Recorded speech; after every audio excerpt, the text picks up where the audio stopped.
Happy 35th Independence Day, Eritrea. The true meaning of Eritrea's 30-year struggle, a call for rule of law, reconciliation, and rebuilding national soft power. Dear Justice Seeker, people of Eritrea. Every year on May 24th, Eritreans across the world commemorate independence with pride, grief, and reflection. As we mark Eritrean Independence Day, our region faces growing instability, and Eritrea's hard-won sovereignty is threatened by the Ethiopian regime and its allies. Internally, the absence of the rule of law under Eritrea's authoritarian system deepens these vulnerabilities and leaves citizens without a voice in shaping their nation's future. Eritrea's independence was not handed to its people by foreign powers or political negotiations alone. It was achieved through one of the longest and most costly liberation struggles in modern African history. Tens of thousands of Eritrean fighters and hundreds of thousands of civilians sacrificed their lives. Eritrean families endured unimaginable suffering, and an entire generation dedicated itself to the dream of freedom and dignity. The central reason Eritreans fought for 30 years was not merely to raise a flag or establish territorial sovereignty. The struggle was fundamentally about justice, dignity, self-determination, equality, and the right of Eritreans to govern themselves under the rule of law. The martyrs did not sacrifice their lives so that Eritreans would remain divided, silenced, imprisoned by fear, or governed without accountability. They fought so future generations could live freely in peace, protected by laws that apply equally to every citizen. Beyond the partisan lens.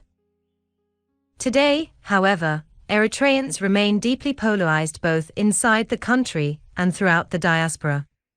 Discussions surrounding the flag, the 1997 Constitution, the G15, and the disappeared journalists have become symbols of political division rather than instruments for national healing.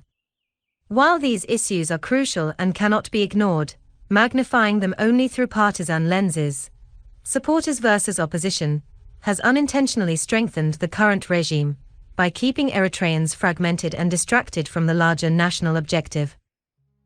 The core issue facing Eritrea today is greater than simply being on one political side or another. It is the total absence of an institutional rule of law that protects all Eritreans equally, regardless of political opinion, religion, ethnicity, or historical affiliation. Without rebuilding trust among Eritreans themselves, no constitution, political movement, or symbolic debate can bring lasting change. The frozen 1997 Constitution, the unresolved fate of the G15 officials, and the disappearance of independent journalists represent painful reminders of a system that abandoned accountability and justice. Yet, these national wounds should become foundations for reconciliation and collective healing, not weapons used to divide Eritreans into permanent camps of enemies and loyalists. A nation cannot move forward if its people define one another solely by political positions, while ignoring their shared history and collective suffering. The crisis of depleted soft power. The Eritrean people inside the country continue to endure immense hardship. Families remain separated by indefinite national service, economic isolation, forced migration, and pervasive fear. Meanwhile, millions of Eritreans in the diaspora possess freedoms and opportunities that can be used constructively to help rebuild civic consciousness and national unity. At the same time, Eritrea faces another silent crisis, the depletion of its national soft power. During the liberation struggle, Eritreans were respected globally for their resilience, discipline, unity, self-reliance, and profound sense of collective purpose. Eritrean communities abroad once inspired admiration through strong social cohesion, educational ambition, cultural pride, and an unyielding commitment to one another.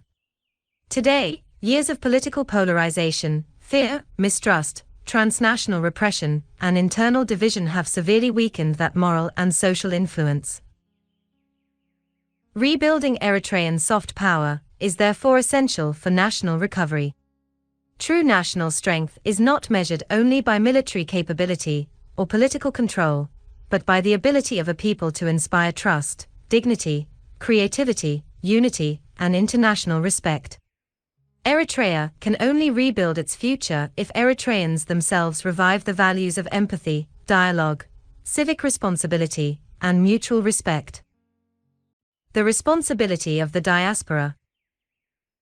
In this effort, the Eritrean diaspora has a particularly important role to play as a catalyst for change. Having experienced democratic institutions, civil society, the rule of law, and freedom of expression, the diaspora is uniquely positioned to help foster a culture of reconciliation and peaceful civic engagement among Eritreans. However, this responsibility cannot be fulfilled through political hostility, ideological superiority, or social media confrontation alone.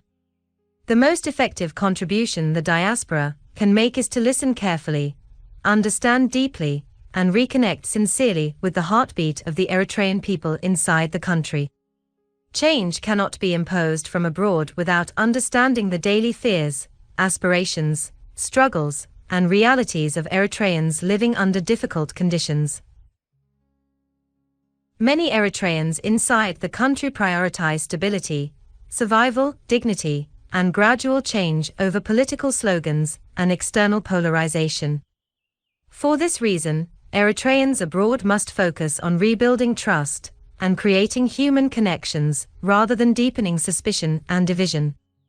The diaspora should invest in civic awareness, dialogue across generations, educational initiatives, community support networks, and spaces for national reconciliation. Younger Eritreans, especially, must learn not only the history of sacrifice during the liberation struggle, but also the democratic vision and social justice ideals that originally inspired it. The path forward: true rule of law. Genuine reconciliation begins by recognizing that all Eritreans, across all divides, have carried the heavy burden of decades of fear, mistrust, war, and division. Genuine national healing requires listening to one another, acknowledging pain on all sides, and committing to a future where no Eritrean is denied justice because of political belief or historical association. The path forward requires the gradual rebuilding of civic trust and national institutions grounded in accountability and equality before the law. Rule of law means that no individual, military institution, political organization, or government authority stands above the rights of the people.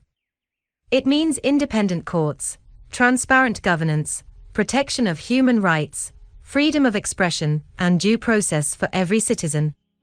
Most importantly, it means applying justice equally to all Eritreans without revenge or exclusion. Eritrea's future cannot be built through hatred, revenge, or perpetual division. Sustainable change will come only when Eritreans rediscover the original purpose of the 30-year struggle: to establish a nation where citizens live with dignity, freedom, justice, and peace.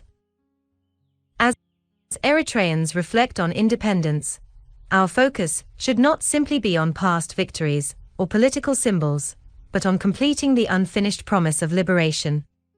The sacrifice of our martyrs calls upon all Eritreans, inside the country and throughout the diaspora, to pursue reconciliation, restore national unity, rebuild Eritrea's depleted soft power, and establish a system governed by law rather than fear. True independence will only be fulfilled when every Eritrean can live freely under a government accountable to its people, and under laws that protect the rights and dignity of all. Long live the sovereign Eritrea! Remembrance and honor be to the heroic martyrs who sacrificed their lives to make the independence of our country a reality. snitna.com, the 24th of May 2026.